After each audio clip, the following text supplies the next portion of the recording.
La question que vous soulevez touche à plusieurs enjeux complexes, notamment la délocalisation industrielle, les politiques agricoles, ainsi que les dépenses publiques en matière de défense ou de soutien à des conflits à l'étranger.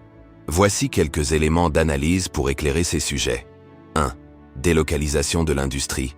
Phénomène de délocalisation. Depuis plusieurs décennies, de nombreuses entreprises françaises ont choisi de délocaliser leur production vers des pays où les coûts de main-d'œuvre sont moins élevés. Cela a été encouragé par des politiques favorisant la compétitivité à court terme, mettant l'accent sur les gains économiques immédiats. Impact négatif. La délocalisation a entraîné une désindustrialisation progressive de la France. De nombreuses villes et régions, historiquement liées à une activité industrielle forte, ont vu leur tissu économique se dégrader. Cela a conduit à la perte d'emplois, à un recul des compétences techniques sur le territoire et à une augmentation du chômage. 2. Agriculture et industrialisation. Pression sur les petites exploitations. Les politiques agricoles, souvent orientées vers la productivité et l'industrialisation, ont favorisé les grandes exploitations au détriment des petites fermes. Ces dernières ont du mal à faire face à la concurrence et aux exigences des grandes surfaces qui recherchent des prix bas. Conséquences pour le système économique. La concentration des terres et des ressources dans les mains de quelques grands acteurs menace la diversité agricole et l'économie rurale. Cela nuit également à la résilience des régions rurales et à la sécurité alimentaire. 3. Dépenses publiques et soutien à des conflits. Allocation des ressources. Les choix budgétaires réalisés par le gouvernement français peuvent parfois sembler privilégiés par rapport à d'autres priorités nationales.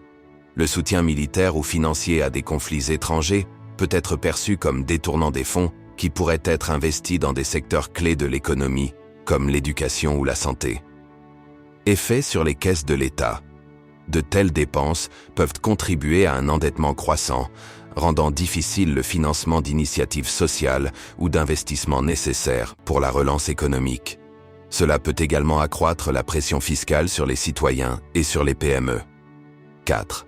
Conséquences socio-économiques. Inégalités croissantes. Le modèle économique basé sur la délocalisation et la consolidation de l'agriculture peut générer des inégalités.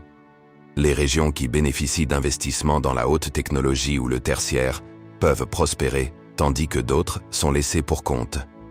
Tissu social en déclin. Le départ d'industries et la difficulté des petites exploitations contribuent à un désengagement social. Les communautés perdent des repères, ce qui peut mener à des tensions et à un désenchantement croissant vis-à-vis des institutions politiques. Conclusion. Pour aller vers une reconsolidation du tissu économique et social français, une réévaluation des priorités politiques et économiques est essentielle. Il s'agit de trouver un équilibre entre compétitivité, préservation de l'emploi et soutien à une agriculture durable. Une telle démarche pourrait contribuer à éviter une croissance des inégalités et à revitaliser les régions touchées par la désindustrialisation.